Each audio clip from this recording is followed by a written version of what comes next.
돈을 이렇게 많이 썼는데 한국의 반도 못 따라간다고? 지금 프랑스 취재팀이 한국으로 와서 충격에 빠진 얼굴로 심각하게 대화하고 있는데요. 과연 무슨 사연인지 들어보겠습니다. 안녕하세요. 저는 프랑스 다큐멘터리 제작자 에밀이라고 합니다. 지금 파리올림픽으로 프랑스 전체가 발칵 뒤집혀 있습니다. 전 세계에서 가장 가고 싶은 관광도시를 손꼽는다고 하면 파리가 5손가락 안에는 꼽힐 거예요. 한 번도 와본 적 없는 사람들은 파리를 생각하면 낭만의 도시라고 생각하죠. 하지만 파리의 민낯이 낱낱이 밝혀질까봐 프랑스 사람들은 전전긍긍하고 있어요. 올림픽 조직위원회는 갑자기 친환경적인 대회를 만든다고 하면서 추가로 건설하지 않고 기존 시설과 문화유산을 활용해서 올림픽을 치르기로 했다고 하네요. 그중 가장 큰 문제가 생강입니다. 파리 시내를 관통하는 생강에 160척의 배를 띄어 선수단을 입장할 계획이라고 밝혔어요. 그뿐만이 아닙니다. 생강에서 철인 3종 수영과 수영 마라톤으로 불리우는 오픈워터 스위밍을 치르는 장소로 지정되었다고 합니다. 이 얘기를 듣고 프랑스 사람들은 모두 경악했는데요. 다들 국제적인 망신을 당하려고 그런 거 아니냐고 했어요. 사실 저도 생강을 자주 지나갈 때 여기는 눈에 보이기엔 낭만적이죠. 하지만 심한 냄새가 많이 나요. 대장균이 기준치를 초과해서 똥물이라는 건 프랑스 사람들은 모두 알고 있는 사실이에요. 그런데도 올림픽위원회가 생강에서 경기를 한다고 진행하자 사람들은 모두 말도 안 되는 일이라고 생각하거든요. 프랑스 대통령과 파리 시장은 생강이 깨끗하다는 척을 하면서 본인이 직접 수영을 하겠다고도 하는데 사람들이 그럼 수영을 하는 그 날짜에 똥을 싸서 생강을 더 오염시키자고 말이 나오고 있는 거죠. 파리 사람들이 올림픽을 망치려고 작정을 해서 그런 걸까요? 아닙니다. 더 큰 국제적인 망신을 받을까봐 그런 거죠. 근데 사람들이 이렇게까지 집단 발발을 하는 이유가 나라에서 생강을 수영할 수 있는 깨끗한 강을 만든다고 14억 유로를 사용했기 때문이에요. 그 비용은 한국 돈으로는 2조 원 정도이죠. 그렇게나 많은 돈을 들였는데도 달라지는 건 하나도 없었죠. 대장균이 유럽의 수영 지침과 국제 3종 경기 연맹 기준을 훨씬 초과하고 있어요. 올림픽이 시작하면 전 세계적으로 방송이 될 텐데 분명 이 정도의 수질로는 수영을 한 사람들은 피부병이 생길 것이 뻔하거든요. 만약 수영 종목을 하다가 물이라도 먹어봐요. 집단 식중독 사태까지 번지게 될 게 뻔한 거죠. 프랑스 시민들은 대통령과 파리 시장 그리고 올림픽 조직위원회까지 대체 무슨 정신으로 저러는지 이해를 하지 못하고 있습니다. 저희는 계속적으로 이슈가 될 것으로 보기 때문에 이 사태에 더욱 촉각을 곤두세우고 있는데요. 만약 프랑스가 국제적인 망신이라도 받게 된다면 프랑스의 경제에까지 직결되기 때문이에요. 사실 생강뿐만이 아니라 지금 에어컨 문제로도 국제적으로 뉴스에서 공공연히 불만스러운 기사가 나오고 있지 않습니까? 지금 에어컨을 없애고 선풍기를 비치했다고 주장했는데 에어컨이 처음부터 없었던 거죠. 파리 올림픽위원회는 파리는 7, 8월은 별로 덥지 않다면서 에어컨이 필요 없다는 입장을 내고 있어요. 하지만 지구온난화로 지금 전 세계가 뜨거워지고 있어요. 지난해만 해도 프랑스가 여름에 43도까지 올라갔고요. 이 무더위로 파리에서만 5,000명 이상이 사망한 사건을 보기만 해도 사람들은 위협적인 수준이라고 말하고 있어요. 그래서 각국은 자신들의 사비로 에어컨을 따로 설치하겠다는 입장입니다. 지금 프랑스 시민들은 항공, 숙박, 티켓을 모두 취소하라고 보이콧 영상까지 확산되고 있거든요. 최근 뉴욕타임즈에서는 올림픽 기간 동안 파리에 방문한다면 방문객의 파리에 대한 환상은 모두 악몽으로 도배될 거라고 보도가 나가기도 했어요. 올림픽을 앞두고 너나 할 것 없이 올린 물가 때문에 파리 시민들도 잔뜩 화가 나 있어요. 올림픽 기간 동안 지하철 요금이 오른다는 거 알고 계신가요? 올림픽 기간에 지하철 요금을 85% 인상을 하고 버스 요금도 2배 이상이 올린다고 해요. 루브르 박물관과 베르사유 궁전 입장료도 갑자기 20, 30% 오르고 있거든요. 그렇기 때문에 전 세계적으로도 올림픽 기간 동안 파리에서 끔찍한 악몽을 겪게 될 거라는 보도가 심심치 않게 방송되고 있습니다. 이런 것보다도 저희가 가장 걱정하고 있는 각종 범죄의 우려예요. 파리 에펠탑 앞에만 가도 관광객을 노린 사기와 소매치기가 기승을 부리고 있는데요. 이들은 조직적으로 움직이며 관광객을 타겟으로 기부금을 모집한다고 하면서 돈을 강매하거나 협박하는 사람도 있어요. 하루에도 몇백 건의 소매치기 접수로 골머리를 앓고 있기 때문이에요. 이들이 올림픽을 겨냥해서 파리로 더 대규모의 집단적으로 나올 게 뻔했기 때문이에요. 저희는 이 사태에 대해 의논하지 않을 수 없었습니다. 당장 이 내용을 해결할 수 있는 프로그램을 특별 편성하여 제작하기로 하였죠. 당장 빠르게 취재하여 편집하고 방송을 내보내야 했기 때문에 우리가 모티브로 삼아서 배울 수 있는 나라는 어디일까 고민했죠. 최근에 올림픽이나 월드컵을 개최했던 나라로 조금씩 선택지를 좁혔는데요. 최종 선택지는 한국과 일본에 대한 내용이 나오고 있었어요. 하지만 일본은 최근 도쿄올림픽을 성공적으로 치렀지만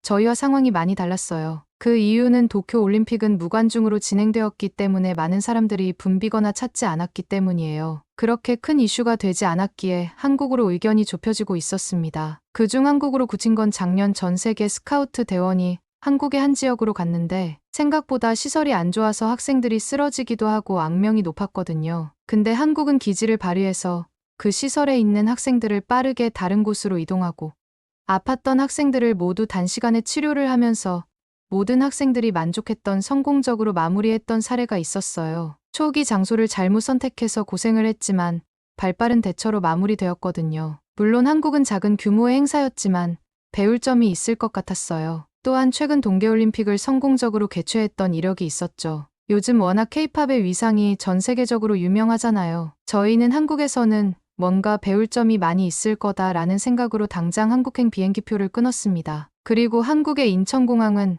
워낙 전 세계적으로 손꼽히는 공항이지 않습니까? 파리의 공항은 한국의 공항에 비해 너무 낙후되어 있죠. 저희는 그 부분에 대한 내용도 취재하면서 파리의 개선 방향을 모색하는 특집 프로그램을 방송하기로 했습니다. 급하게 일정을 짜고 출국하는데 저희가 촬영팀이다 보니 짐이 많았는데요. 파리의 공항에서 출국하는데 뭔가 시스템이 꼬여서 티켓팅만 2시간을 넘게 대기하게 되었어요. 옆에서는 비행기를 놓친다며 발을 동동 구르는 승객들이 많았죠. 저희는 워낙 자주 있는 일이다 보니 당연히 넉넉하게 7시간 전에는 공항에 도착해야 하거든요. 짐도 싣고 수화물도 붙이고 이것저것 대기하다 보면 4-5시간은 흘러가기 마련이에요. 그렇게 파리공항에서의 해프닝을 시작으로 한국행 비행기에 몸을 실었습니다. 한국에서 어떤 걸 취재해야 할까 비행기 내에서 계속 고민하고 생각했던 것 같았습니다. 비행기에서 내린 한국의 모습은 경이로울 수밖에 없었습니다. 혹시 파리 증후군이라는 얘기를 들어보셨나요?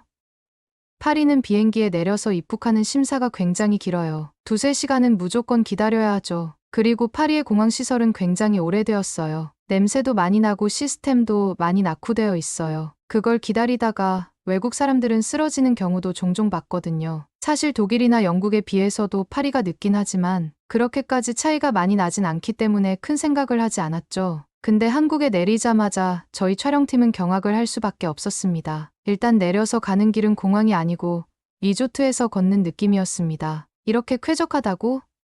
하면서 저희는 놀랄 수밖에 없었죠. 내려서 한국으로의 입국 심사를 하는데 어쩜 그렇게 빨리 통과를 하는지 이러고도 다 잡아낼 수 있나 하는 생각이 들더라고요. 파리와 비교가 너무 많이 돼서 저희는 좌절했어요. 단시간에 한국처럼 바뀔 수 없다는 걸 알고 있기 때문이죠. 저희는 한국의 배울 점을 취재하러 방문했기 때문에 지하철로 향했습니다. 한국의 지하철은 워낙 시스템이 잘 되어 있다고 정평이 나 있기 때문이죠. 인천공항을 보면서도 이미 파리는 한국처럼 될 수 없다는 생각에 조금 의기소침해졌지만 이내 마음을 다잡고 지하철로 향했습니다. 지하철로 가는 길도 모두 깨끗하게 되어 있어서 놀라지 않을 수 없었는데요. 지하철에 타면서 저희 촬영팀은 또 여기저기 탄성이 나오더라고요. 가장 놀란 건 스크린도어였어요. 빠르게 오는 지하철에 저희 프랑스도 사고가 많이 나고 있거든요. 근데 한국은 이 사고를 방지하고자 스크린도어를 안전하게 설치하다니 입이 다물어지지가 않더라고요. 프랑스는 지하철로 역사가 깊지만 지저분하고 벌레도 많은 걸로 유명하거든요. 그런데 한국은 지하철이 정말 깨끗한 겁니다. 냄새가 나지 않는 지하철은 제가 유럽과 미주를 모두 돌았는데도 한국처럼 깨끗한 지하철은 난생 처음 봤습니다. 그리고 프랑스는 지하철에 소매치기가 정말 많거든요. 한국 사람들을 보니 자리에 앉을 때 가방을 윗칸에 두고 앉는 거예요. 그걸 보는 저는 마음이 조마조마했거든요. 저 가방 큰일 날 텐데 속으로 걱정했죠. 하지만 한국 사람들은 단 한 명도 다른 사람 가방에 관심이 없는 거예요. 그들의 관심은 오직 휴대폰과 본인이 내릴 정류장뿐인 생각이 들었습니다. 저희는 일단 숙소에서 짐을 내리면서 회의를 진행했습니다. 그때 다들 표정이 망연자실한 모습이더라고요. 다들 한국이랑 비교해봐도 파리는 답이 안 나온다는 거였습니다. 외국 사람들이 관광하는 나라에 도착하면 가장 먼저 보여지는 이미지가 공항이잖아요. 공항이 파리와는 비교도 안 될 정도로 깨끗하고 쾌적했죠. 그리고 지하철로 들어갔는데 그 흔히 보이는 노숙자가 한 명 없다는 게 정말 신기했어요. 그리고 지하철도 스크린도어부터 깔끔하고 안내가 되어 있는 이정표까지.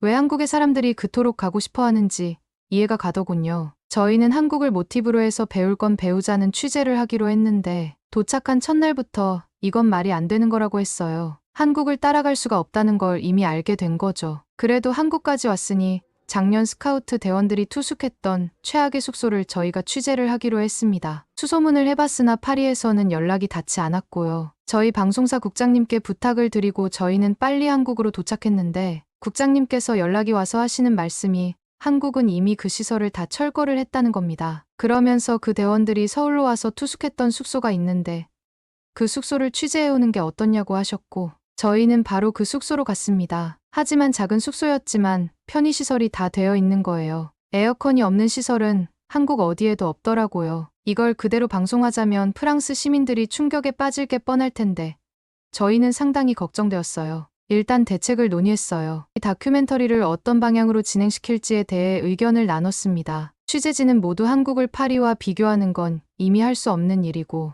우리 프랑스가 한국에 배울 점만을 더 취재해서 가는 건 어떻겠냐고 하더라고요. 저희 팀은 만장일치로 찬성했고 가장 문제가 되는 게 생강이잖아요. 생강과 비교할 수 있는 곳인 한강으로 가보기로 했습니다. 숙소와 가깝고 유명하다는 뚝섬으로 향했습니다. 뚝섬으로 가는 길은 역시 지하철을 이용했고요. 제가 한국에 대해 알아본 바에 의하면 1호선부터 만들어진 시기별로 정해진 거라고 해서 2호선은 오래된 파리와 비슷할 거라고 생각했거든요. 그러나 역시나 저희 생각은 정반대였죠. 오래된 2호선인데도 과연 오래된 지하철이 맞나 싶을 정도로 깨끗했습니다. 지하철에 내려서 바로 나가서 또 놀란 일이 있었죠. 지하철과 한강이 연결된 사이에 공터가 보였는데요. 그 자리에서 서울에서 주관하는 축제를 하는 거예요. 축제는 꽃으로 정원을 꾸민 듯한 내용이었는데 저희 취재진은 내리자마자 예쁜 꽃에 취해 한동안 넋을 잃고 바라봤습니다. 얼마나 예쁘게 꾸며져 있는지 동화 속에 있는 줄 알았어요. 이런 곳까지 활용해서 꾸며놓은 걸 보니 파리에도 만들어 놓고 싶은 생각이 들더라고요. 그리고 한강을 보니 한강의 아름다움은 더욱 찬란했습니다. 저희가 가장 놀란 건 한강은 생강에 비해 훨씬 규모도 크고 넓은데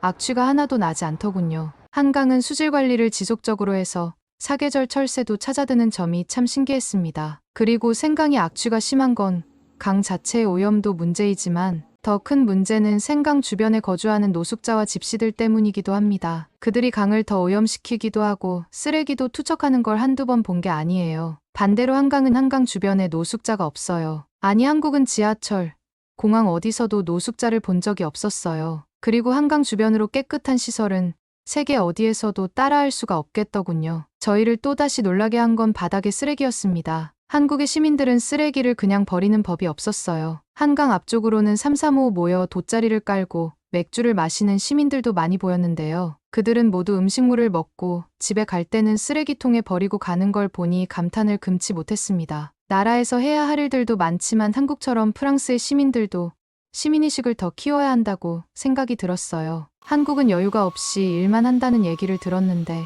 한강에서 한국 사람들을 보니 그렇게 여유로울 수가 없더라고요. 한국에서 만든 한강의 기적은 하루아침에 나온 게 아니라는 걸 느끼게 되었습니다. 저희도 출출하더군요. 바로 옆 편의점이 있는 걸 발견했습니다. 저희 팀의 막내인 조연출이 한강의 라면이 그렇게 유명하다고 하더라고요. 한강에서 먹는 라면은 같은 라면인데도 더 맛있어서 SNS를 통해 몇 번을 봤다고 하는 거예요. 저희도 궁금해서 라면을 먹어보기로 했습니다. 라면을 끓여주는 기계를 보고 저희가 모두 영상을 찍었다니까요. 보통 야외에서 먹는 라면은 컵라면만 생각하잖아요. 근데 한국은 역시 최신식 시설을 보유한 IT 강국답게 라면도 기계가 끓여주는 거예요. 이건 프랑스에도 당장 도입을 해야 하는 거 아닌가 하면서 모두들 박수까지 쳤다니까요. 저희는 한강을 보며 라면을 먹으면서 한국이 너무 부럽다는 생각을 했습니다. 그때 저희 작가가 했던 말인데요. 작가는 한국을 생각했을 때는 그냥 아시아의 한 국가이고 후진국이라고 생각을 했다는 겁니다. 한국 K-팝이 유명하지만